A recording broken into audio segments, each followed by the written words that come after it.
अस्सलाम वालेकुम स्टूडेंट्स।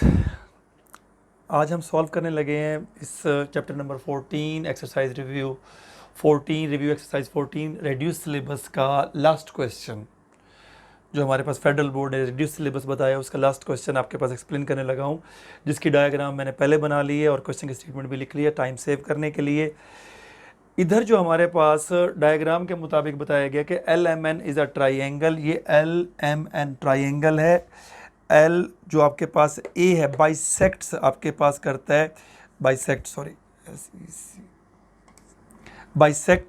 आपके पास एंगल एल, यानी इस एंगल को दो बराबर टुकड़ों में वो डिवाइड कर देता है। ये वाला जो आपके पास एंगल है दो बराबर पीस के अंदर जब डिवाइड करता है तो यहाँ सामने जिस साइड से भी आके कट करता है, तो थ्योरम के रूल के मुताबिक ये आपके पास जो यहाँ पे थ्योरम रूल यूज़ किया जा रहा है वो किया जा रहा है 14 चैप्टर का थर्ड थ्योरम। पिछले क्वेश्चन के अंदर 3 और 4 के अंदर, क्वेश्चन नंबर 3 और क्वेश्चन नंबर 4 के अंदर 14 चैप्टर का फर्स्ट जो आपके पास थ्योरम है उसका रिजल्ट यूज़ किया था। यहाँ पे हम यूज़ करेंगे 14 चैप्टर के थर्ड थ्योरम का रिजल्ट को यूज़ करेंगे, जो कि हमें क्या बताता है कि क्योंकि जब ये इस एंगल को बाइसेक्ट करके आता है तो डेफिनेटली ये दोनों की लेंथ सेम सेम नहीं है, तो इस जो रेशो इसके दरमियान है इन दो साइड्स के दरमियान, तो वही रेशो इनके दरमियान भी होगी, इस साइड और इस साइड में। आपको नज़र आ रहा है ये साइड छोटी है और ये साइड क्या है, बड़ी है। इसी तरह से ये साइड छोटी और ये साइड बड़ी है, तो सेम रेशो के तहत अगर ये इसका डबल है तो ये लेंथ भी इसकी डबल होगी। अगर ये लेंथ इसकी 3 टाइम्स है तो ये लेंथ भी आपके पास एल एम बी एल एन का 3 टाइम्स होगी। अगर ये एम ए एन का 1.5 है तो एल एम भी एल एन का 1.5 टाइम्स ग्रेटर होगी। दैट इज द रेशो और that is the result of chapter number 14 third theorem. बात समझ आई? So after that we have to put the data which is given, that one L N is equal to 4। L N की length हमें क्या दी गई है, L N ये दिया गया, इसकी लेंथ हमें दी गई है 4 सेंटीमीटर। उसने मेंशन नहीं किया, अगर हम सेंटीमीटर लिखें या ना लिखें भी नहीं लिखते, क्योंकि उसने हमें यूनिट को मेंशन नहीं किया। एम एन और एल एम 6 दिया गया है, ये लेंथ हमें दी गई है 6। एम एन उसने दे दिया टोटल लेंथ, यहां से लेके यहां तक की लेंथ उसने हमें दे दी है 8।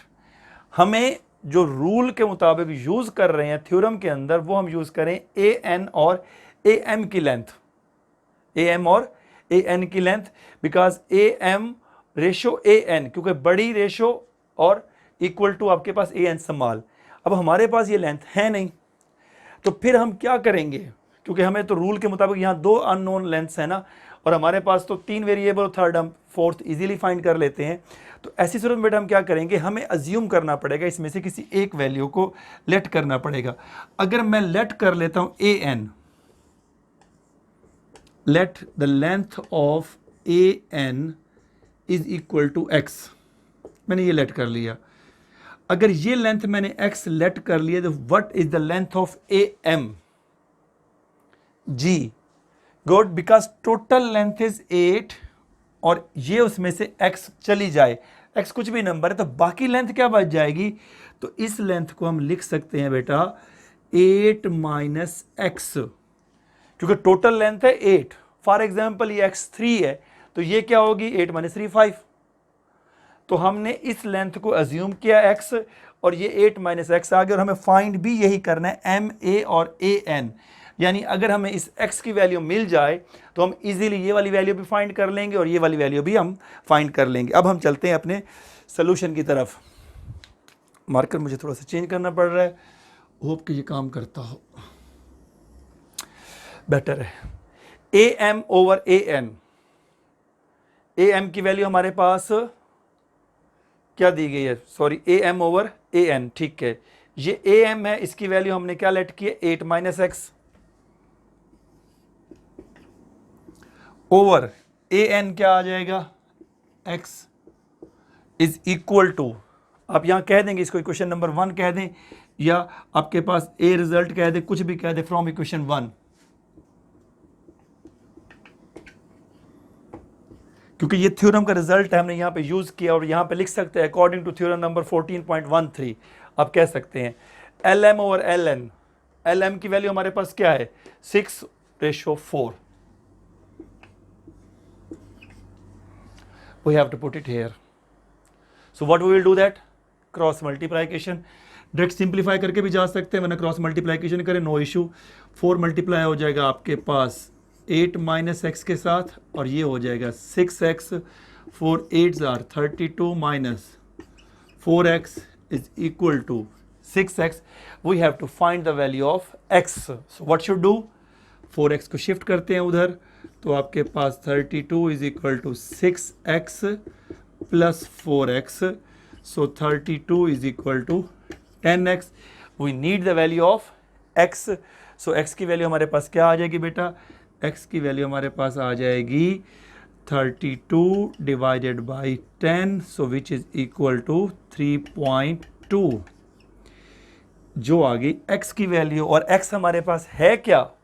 That is an. तो आप कह सकते हैं कि so an is equal to 3.2. After that we have to find the value of MA or AM. वो क्या था? 8 minus x.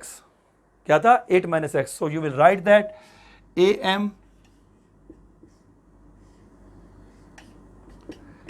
8 minus x. x की वैल्यू हमारे पास क्या निकली है? 3.2. तो हम क्या करेंगे बेटा? 8 minus 3.2. So that is equal to 4.8. That is the length of AM. हमें यही वैल्यूज फाइंड करनी थी. ये है हमारे पास थ्योरम नंबर 14, चैप्टर नंबर 14 के थर्ड थ्योरम का रिजल्ट यूज करके हमने इसको सॉल्व किया है. यहाँ तक है क्वेश्चन की स्टेटमेंट, यहाँ तक ठीक है. यहाँ से हमारे पास सोल्यूशन है. आप लिख देंगे बस यूज थ्योरम 14.13 और बाय यूजिंग द लॉ. आप कह सकते हो वी नो दैट भी लिख दोगे, इसके लिए काफ़ी है. अगर आपको ये थ्योरम का रिजल्ट याद नहीं है, so you have to just write for equation 1 we know that.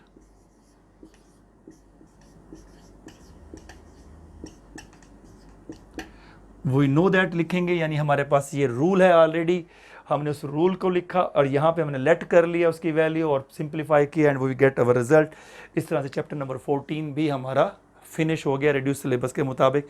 इंशाल्लाह नेक्स्ट लेक्चर आपके पास फिर चैप्टर नंबर 15 का आपको देते हैं. ठीक है, ओके बेटा, टेक केयर एंड अल्लाह हाफिज़.